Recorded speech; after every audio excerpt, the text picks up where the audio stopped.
we have a short video presentation, and we're going to try that video. And it's a video coming from Kathy Olevsky, who is a very active member within the Vasculitis Foundation. Kathy Olevsky was diagnosed with ANCA-associated microscopic polyangiitis in 2009. And prior to her diagnosis, which you'll see in the video here, she was a physically strong woman, an athlete who started training in martial arts right after college. She earned an 8th degree black belt in karate, and she and her husband Rob had had 5 martial arts studios within her community. While practicing karate, Kathy had also taught and mentored other martial arts school owners. Having discontinued her treatment in 2013, Kathy is currently in remission. But I think that her video will explain a little bit more, and I think you'll find her story very compelling.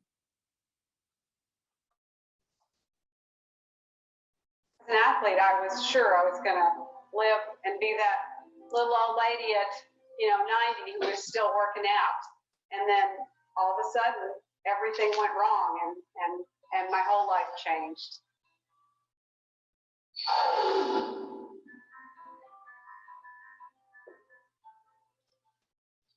In 2008 and 2009, I was living a pretty great life. I feel like I was in pretty much the best shape of my life for somebody who was 50.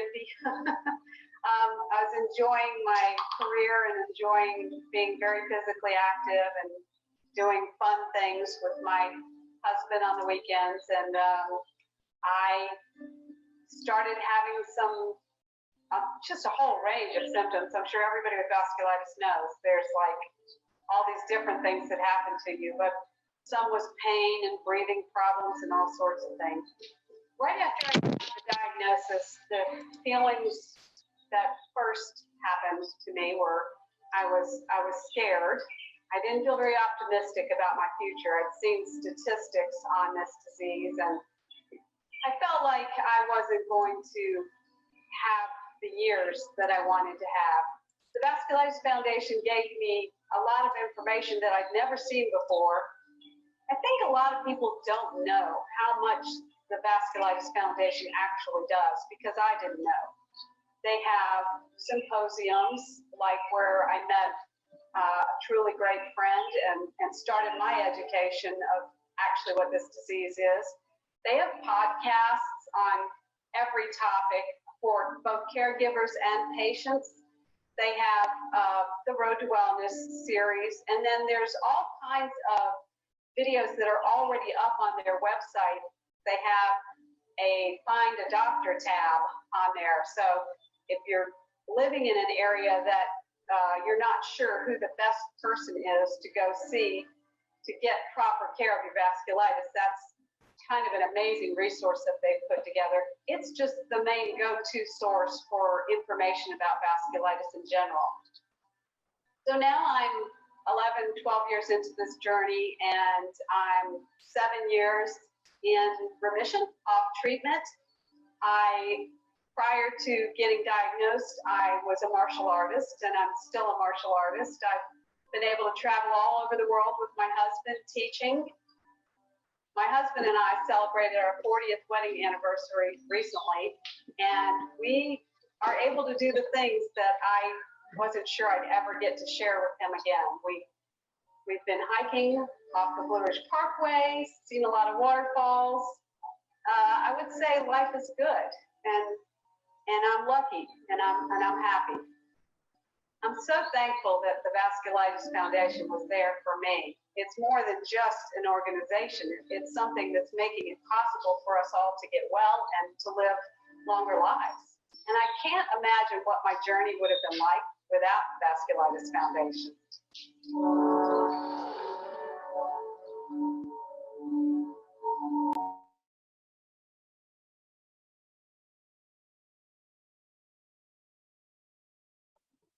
So thank you very much, Kathy, for your insights here. And please do check out the Vasculitis Foundation website if you haven't already. There's just a ton of resources there.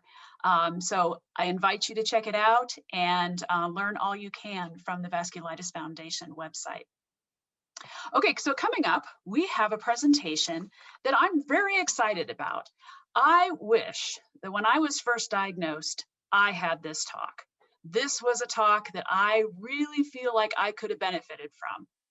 We have here Medical Team 101, Maximizing Your Available Resources by Dr. Sara Goglin. So Dr. Goglin specializes in rheumatology with a clinical focus on the systemic vasculitis. She joined the University of California, San Francisco in 2009 and currently practices at the Zuckerberg San Francisco General Rheumatology Clinic, as well as the UCSF Vasculitis Clinic. She attends on the inpatient rheumatology consultation services there. Dr. Goglin holds multiple leadership roles in medical education at UCSF. She is the Associate Chief of Education in the Division of Rheumatology at UCSF, where she oversees educational strategy and curriculum development for medical students, medicine residents, and rheumatology fellows. She is the Associate Program Director of the UCSF Rheumatology Fellowship and an Assistant Program Director in the UCSF Internal Medicine Residency. She is also a Bridges Coach in the Clinical Microsystems Clerkship. Nationally, Dr. Goglin is a member of the American College of Rheumatology in Training Exam Task Force. So welcome, Dr. Goglin. Thank you very much. Great. Thank you so much for that kind introduction. And thank you all for being here this morning. It's really an honor to have the opportunity to speak with you today about this very important topic of assembling your medical team. I know that receiving a new diagnosis of vasculitis, a group of uncommon to rare chronic diseases, can be really overwhelming and anxiety provoking. And I'm really hopeful that what you're learning today in the series of talks can equip you with the knowledge and resources that help you feel more confident in understanding your disease and also in establishing a care plan. And I really believe that having a care team that collaborates with you and with each other is a critical part of this journey. So establishing care with a rheumatologist is critical to ensure that you receive the care that you need. And you really can think about your rheumatologist as being the quarterback of your team. However, as you probably know or are learning, vasculitides are diseases that usually affect multiple organ systems in our body, and thus rheumatologists often need input and collaborations from other clinicians and healthcare workers to be able to provide excellent care for you. So the truth is that caring for people with vasculitis is really a team sport, and you will have not only your rheumatologist, but other physicians, clinicians, healthcare providers as part of your comprehensive care team. And when things go well and people are working together with you to provide care for you, you really can move along the journey to achieving your health goals. So I will say that my experience in caring for patients with vasculitis is that often by the time you have been diagnosed with vasculitis, you have seen lots of doctors. Often it can take time to be diagnosed. And so you may have gone from physician to physician. You're tired of seeing so many doctors, going to so many appointments, et cetera. And as a result, when your rheumatologist recommends that you see yet another specialist, you may hesitate and wonder, is this really necessary? Do I really need to see somebody else and tell my story again? However, I said vasculitis is complicated and we need help as rheumatologists to be able to provide superior care for you. So in general, I think that there are three main reasons why you may need to see another doctor or health professional as a patient with vasculitis. The first is when your rheumatologist needs assistance with diagnosis and or thinks that you may need a special exam, a procedure, or a biopsy, taking a tissue sample to help in this process. And it's something that the rheumatologist is not trained in doing. The second reason is for collaboration on treatment. Your rheumatologist will be the quarterback of managing your systemic immunosuppressive treatments, as Dr. Seo was discussing in his last talk. But often there are treatments in addition to immunosuppressive treatments that can be useful depending on your specific situation, and other specialists can be very helpful in this realm. And then the third major reason is for management of complications. So for example, infectious complications that can happen as a result of treatment, or muscle weakness that can occur as a result of prolonged steroid use. So just a couple of examples, and we'll go through some more specific examples to give you a better idea of what I'm talking about. So who do you need on your team? As you can see here, there are many, many potential team members who may be involved in your care depending on your specific situation and the type of vasculitis that you have. There really is no one size fits all model, as it depends on the disease you're living with, the parts of your body that it's affecting or has affected previously, and other conditions or issues that are specific to you. So specialists that you may see to assist in diagnosis and management of vasculitis are listed or kind of outlined here. So ophthalmologists are specialists in the eyes, otolaryngologists or ear, nose, and throat specialists, pulmonologists or lung specialists, gastroenterologists specialize in the care of patients with intestinal problems, neurologists, so brain and then the peripheral nervous system in the body, cardiologists, which are heart specialists, nephrologists are kidney specialists, and dermatologists, which are skin specialists. In addition, healthcare providers with expertise in mental health, physical therapy, and nutrition may be important players in ensuring that you get the holistic care that you need for your health. And if you have specific situations like you're considering pregnancy or you're currently pregnant, a maternal fetal medicine specialist would be a key part of your team. So to illustrate what this might look like, I'd like to share some examples of specific situations in which recruiting other team members is important in helping to establish a diagnosis, collaborate on treatment, or manage a complication. This is by no means an exhaustive library of examples, and I've tried to choose those that occur most commonly and thus may be relevant to the largest number of you who are attending this meeting today. So in this first case example, one of my patients, a 45-year-old woman, was initially referred to see a rheumatologist for symptoms of fever, weight loss, fatigue, and pain and swelling in her joints. And the rheumatologist ran a battery of tests and was concerned because the MPO antibody test came back positive, suggesting the possibility of microscopic polyangiitis. And her rheumatologist also noticed that she had a small amount of protein in blood in her urinalysis test, which can be a sign of kidney problems from vasculitis. And because of this, she refers her patient to a nephrologist who is a kidney specialist. And this doctor, unlike the rheumatologist, is able to perform a kidney biopsy, which is what I'm showing here in this photo with using an ultrasound, can visualize the kidneys and then take a sample of the kidney here. And then sending this for examination under the microscope allows the team to confidently establish a diagnosis of microscopic polyangiitis, confirm that it is indeed affecting the kidneys, and because of this allows them to really confidently decide on next steps in treatment. So very helpful here in terms of establishing a clear diagnosis of microscopic polyangiitis and informing a treatment plan. The second case example that I'll share is a 32-year-old man who already has a confirmed diagnosis of granulomatosis with polyangiitis. He's been on methotrexate for a while and then suddenly sees his rheumatologist because he's developed a painful red eye over the past week or so.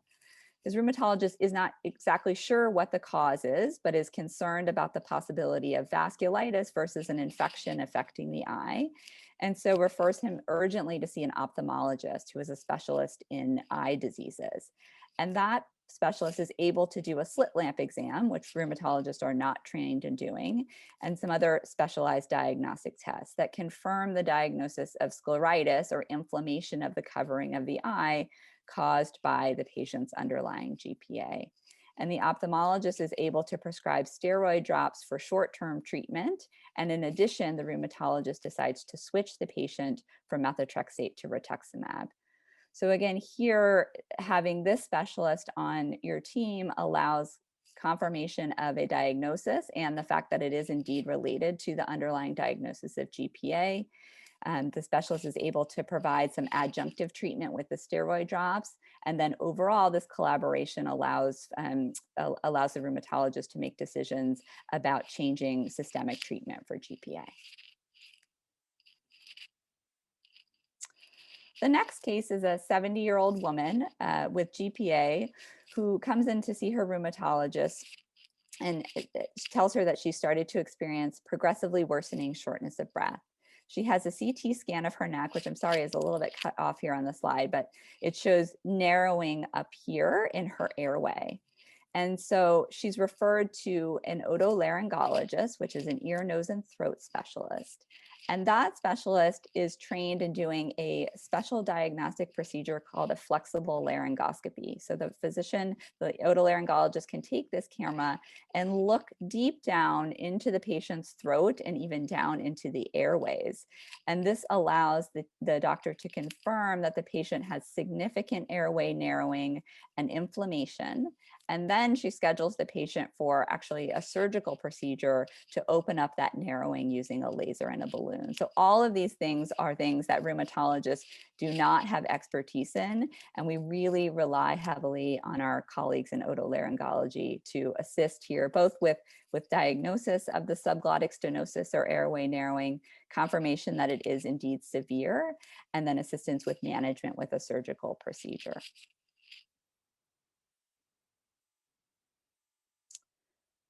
Another example is, in this case, a 45-year-old woman who has eosinophilic granulomatosis with polyangiitis, who develops burning pain and tingling in her right hand and her left foot.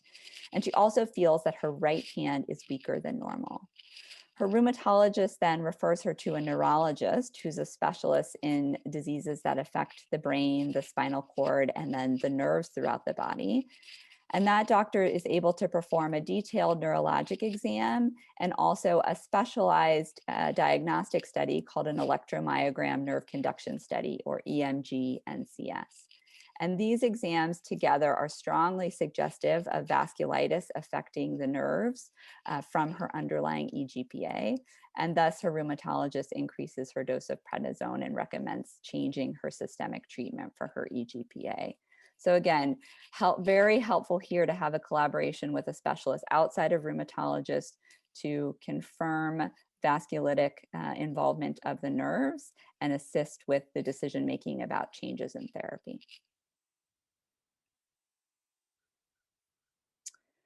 The final example that I'll share with you is an 86-year-old woman who has giant cell arteritis, who develops a fever and a dry cough.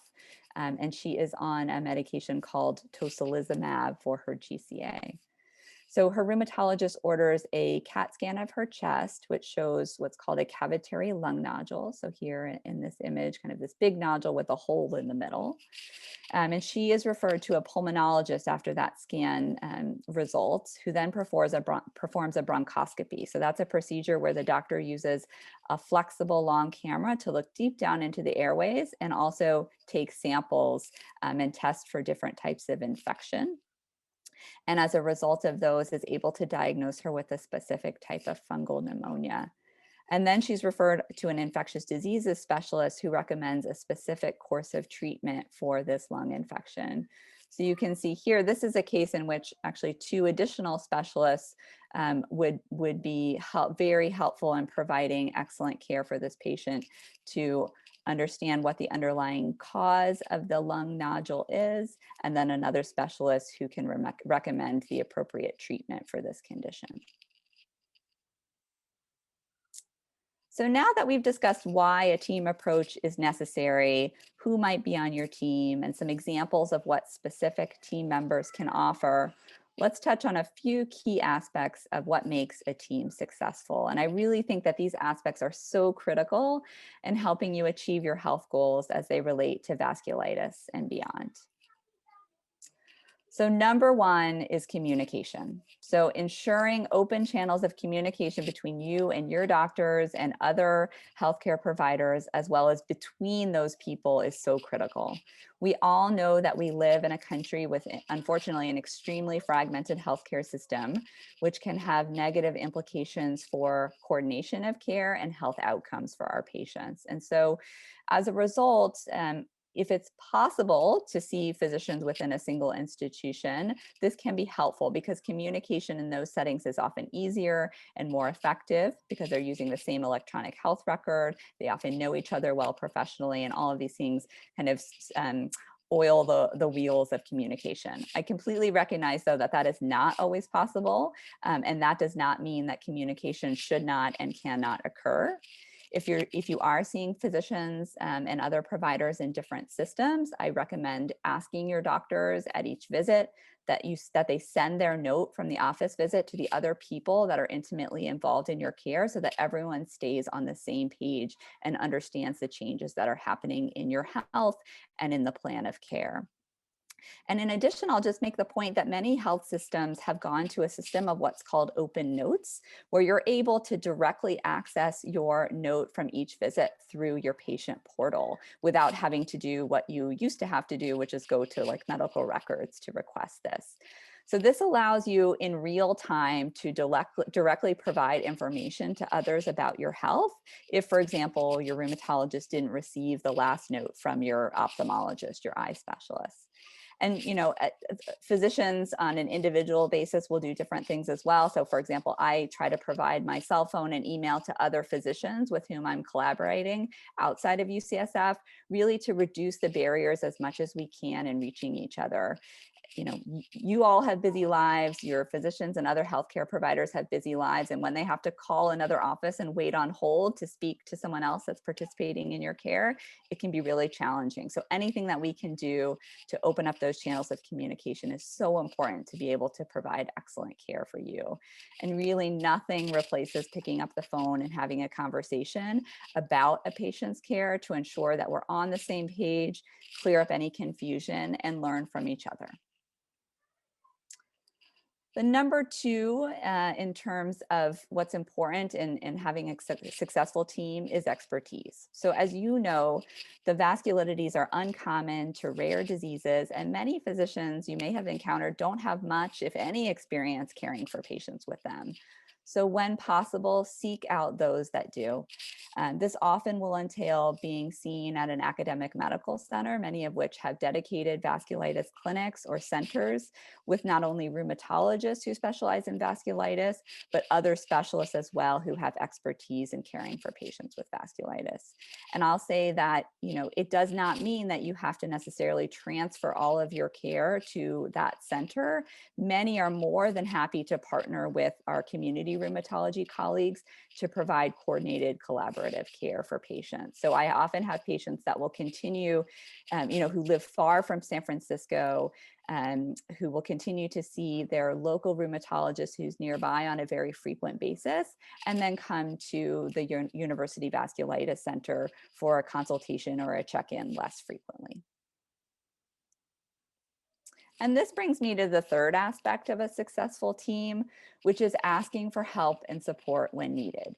You should always feel like you can ask your doctor for a second opinion, no matter what the situation. And I think this is especially true for patients with vasculitis.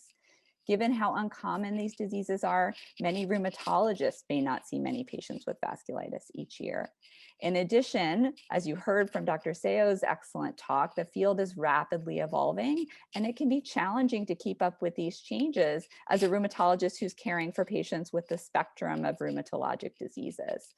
I think it's important to point out that your rheumatologist can ask for assistance from a vasculitis expert through the Vasculitis Foundation's medical consultants list, or consider referring you to an academic center if this is geographically possible to get input from that center. And again, it doesn't mean you have to transfer your care.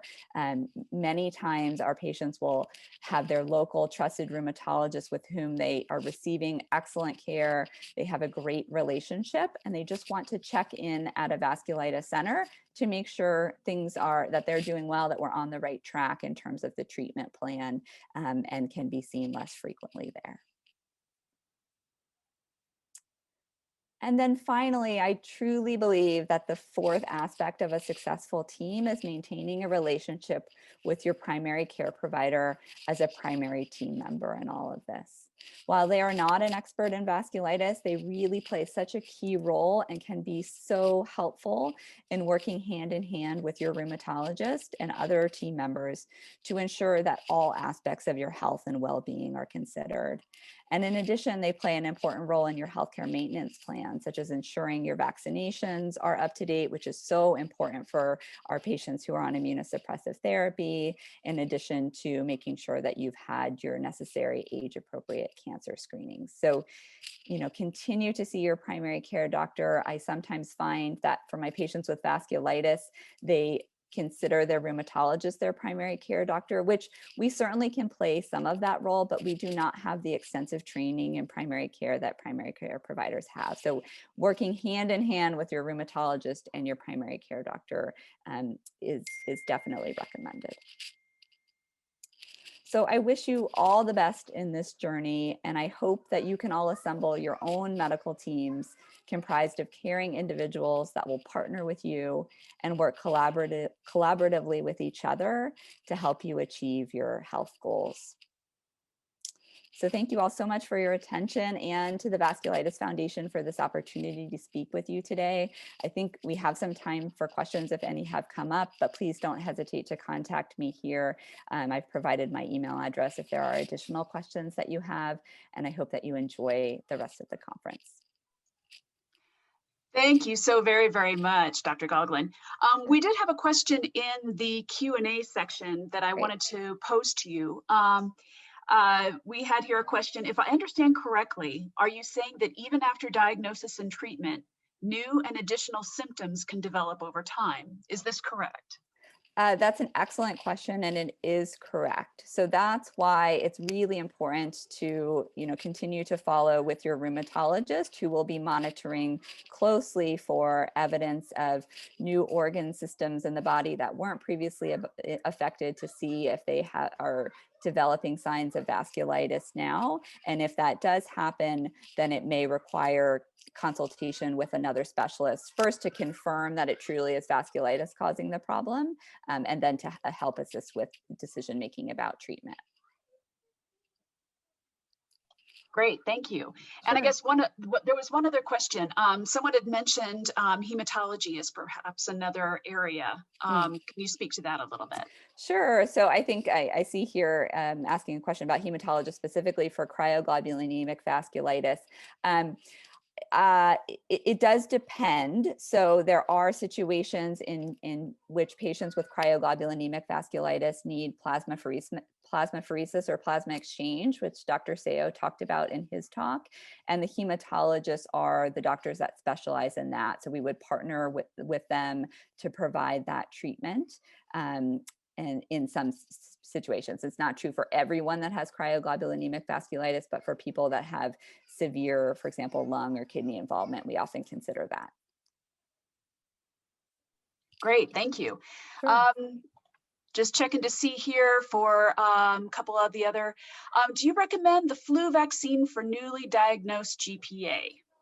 I do. I and the CDC and all other organizations related to vaccines recommend the flu vaccine for essentially everyone, unless you've had a severe adverse effect. So for our patients with GPA and other systemic vasculitides, it's important, especially considering that the majority are on immunosuppressive therapy, which increases the risk of getting the flu. Great, thank you. And I guess one last one here. Kathy Olevsky, who you all saw there previously in our video, she had a great question. I've had doctors that I thought were offended that I asked about seeing a specialist. What can I do to navigate that better? Yeah, Kathy, it's such a good question, and I think that there are things that you could try to do to navigate it better, I guess, but at the same time, I think it's the problem, honestly, of the doctor that's getting offended when you're asking that question. So I think if you are getting that sense, you could approach the conversation with saying, I just want to make sure that we're on the right track. I've been hearing some, things from the Vasculitis Foundation about new treatments potentially, and it would be helpful if I could check in, with a specialist at a vasculitis clinic or a vasculitis center, just as a consultation, to see if they have any additional recommendations. I do feel though that if you continually feel like you're getting pushback from your physician when you ask for another person's input, you might want to consider if it's the right therapeutic relationship for you. Because again, we all should be humble in medicine. And, even those of, us here who are doing this today, who have significant expertise in caring for patients for vasculitis, we are always asking each other for help. And so if you are encountering a situation in which you are repeatedly feeling like your doctor doesn't want to ask for help and you're uncomfortable with the plan, then I would reevaluate that relationship. Great, thank you. And yeah, absolutely. I mean, one of the hardest lessons I had to learn when I was first diagnosed is that it's your team and it's your health. Right, and you were at the middle. Exactly, and that it needs to be a really functional relationship, because these are folks you're going to be seeing quite a bit. You're going to get to know them very well. You're going to get to know them. You need to like each other. Their family and their kid. But it is truly a relationship that needs to be developed and fostered, and you need to feel like it's a really positive relationship. Absolutely. For sure. Absolutely. Great. Any other questions? Let's see what other questions we have here. I think we had some more specific questions around the particular medicines that are. So hopefully throughout the course of the conference here, some of these questions might be answered. If not, I'll be sure to revisit them later on and have folks answer them. But stay tuned. I think some of the questions that we're seeing in the Q&A might be answered in some of the subsequent presentations here. That's great. Thank you everyone for your Q&A, and thank you, Dr. Goglin. That was tremendous. And thank you so much for your expertise in the field. Of course. Thank you so much. Have a great